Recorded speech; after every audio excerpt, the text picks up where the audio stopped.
Hello everyone, hello from beautiful Guatemala. It's a wonderful sunny afternoon here and I'm just coming out of a couple of coaching calls with the beautiful and inspiring people I feel so privileged to be working with.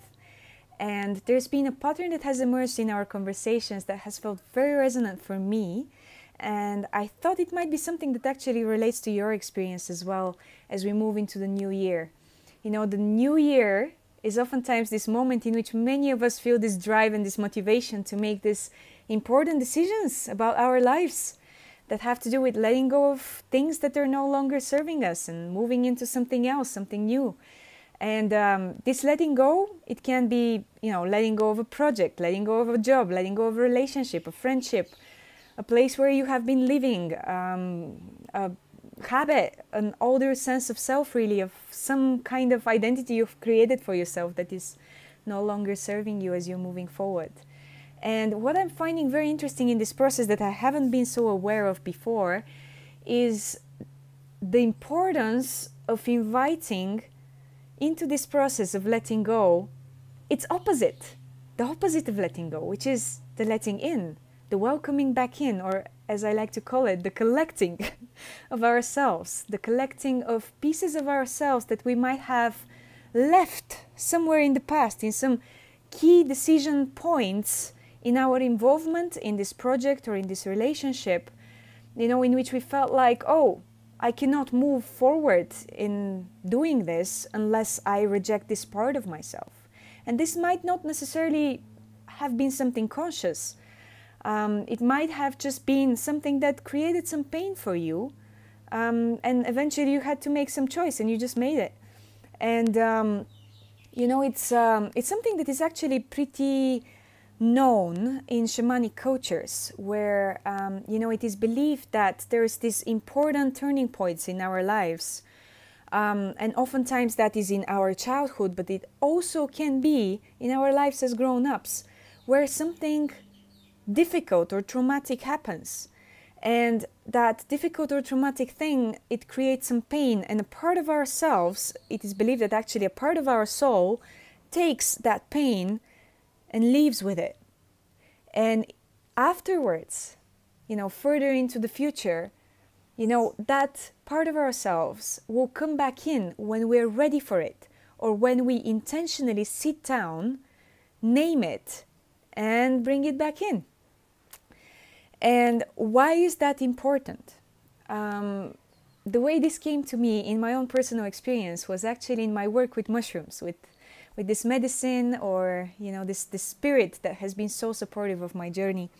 And about a week ago, I was sitting with mushrooms and I was asking them, hey, where did my energy go? Can you please help me to bring my energy back from wherever it has went? Because I was going through this loop every single day. In the morning I would have amazing energy, and around lunchtime it would just go into this crazy deep dive into some kind of exhaustion that afterwards I was like, what's happening with me? It's hours and hours that I have zero energy to be doing anything, and only towards the evening it kind of starts coming back.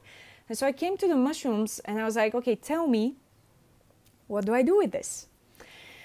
And the mushrooms, as the wise beings that they are, or I like to think that they are, what they showed me was that, I needed to collect that energy from back where I left it.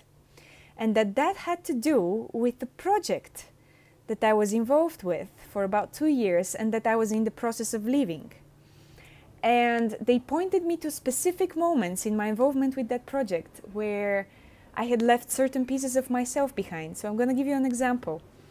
In the beginning of that project, there were certain parts of, the kinds of activities that I would do there that felt like I wouldn't really like to be doing those things. And then what I ended up doing was I said, oh, I need to be more humbled. I need to be, having a little bit more humility to be doing things that I might not enjoy, because who's going to do the dirty work, right? So it's kind of like I did that. And as I did it, however, what I did as well was I rejected my pride.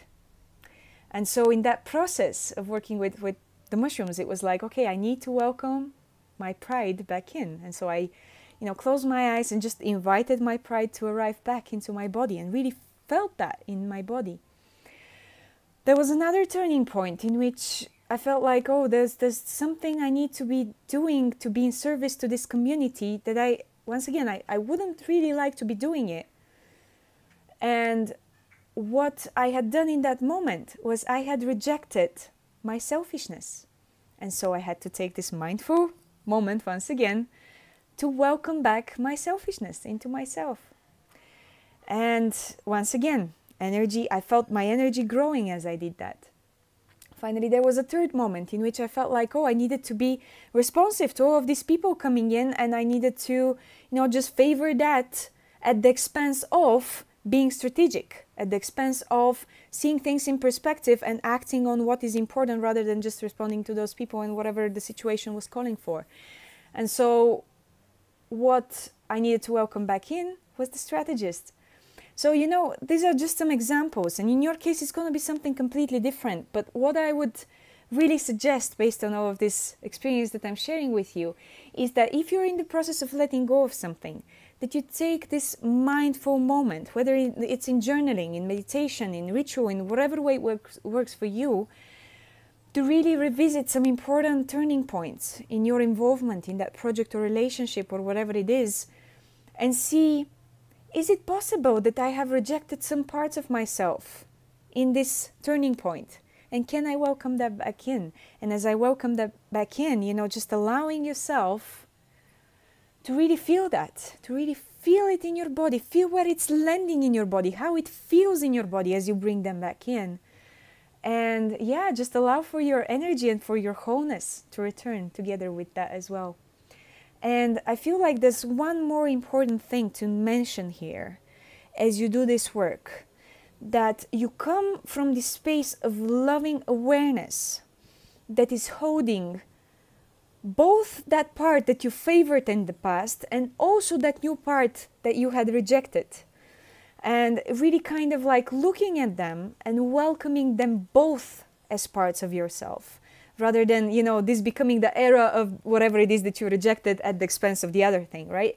So it's kind of like coming into this loving awareness of the wise king or the wise queen that is looking at your kingdom or your queendom with all of these different parts of yourself, and just listening to every single one of them with this loving appreciation for whatever it is that they're bringing to you.